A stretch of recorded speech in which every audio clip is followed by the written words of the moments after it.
Everton have come on leaps and bounds under David Moyes' leadership again, but Tuesday evening's defeat at Molineux was a tough one to take.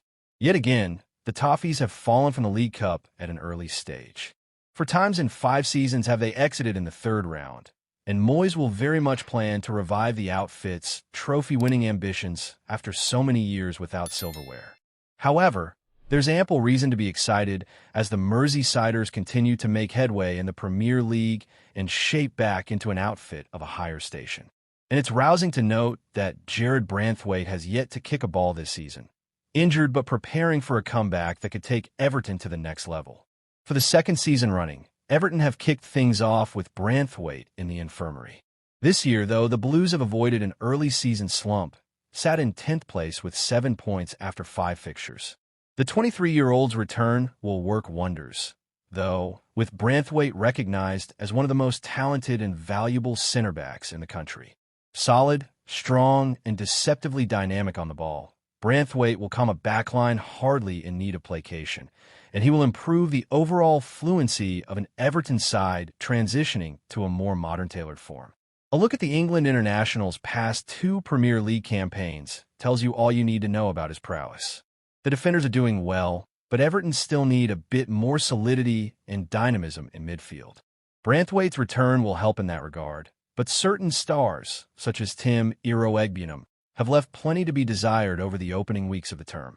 Iroegbunam is still young, but he's not been at the races so far, branded a passenger against Aston Villa by Everton writer Lyndon Lloyd, and then looking unconvincing against Wolves on Tuesday.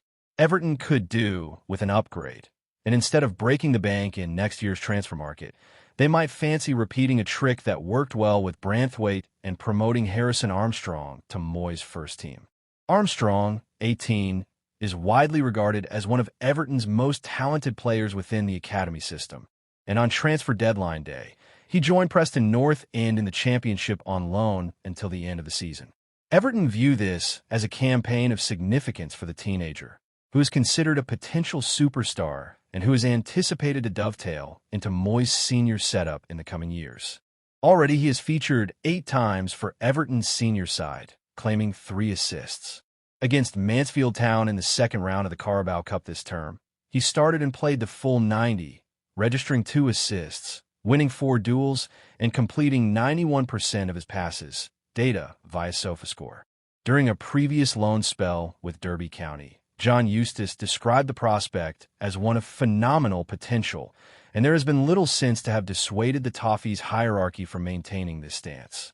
His tenacity in the duel and flowering quality on the ball, creating chances, has already seen him win over the Everton fan base, with some no doubt hankering for his presence ahead of Iroegbunam's in the Toffees center. There are more who will be frustrated with the decision to loan him out, but Everton are well-stocked, and a short-term stint in the Championship could work wonders in the long run.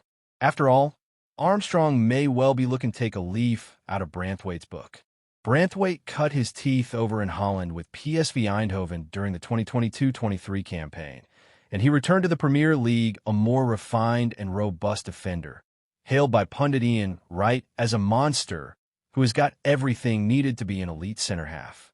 Still young and with much to learn, Branthwaite is already regarded as one of the Premier League's best defenders, and Moyes' side are only going to improve when he returns to full fitness. The club's Young Player of the Year across each of the past 2 terms, it wouldn't be surprising to see Armstrong emulate him there, slotting into the middle of the park with ease, providing new levels of technical support while shielding the backline too. Branthwaite came back a better player after his year abroad, and now Armstrong has opted to develop his talents away from Everton before returning the full package. When he does return to his parent club, it feels likely that Moyes will look to hand the youngster plenty of opportunities to prove himself, and that may well come at Iroegbunam's expense. The Athletic's Patra Boylan remarked toward the end of preseason that there is an awful lot to like about Armstrong, and if he completes another successful term in the second tier, there is every belief among the Friedkin Group officials and Moyes and Everton that he will grow into a leading light at the Hill Dickinson Stadium. His rise may indeed hinder Iroegbunam's own prospects of thriving at the club, but if that is for the greater good of Moyes' Everton project, it's something of a no-brainer.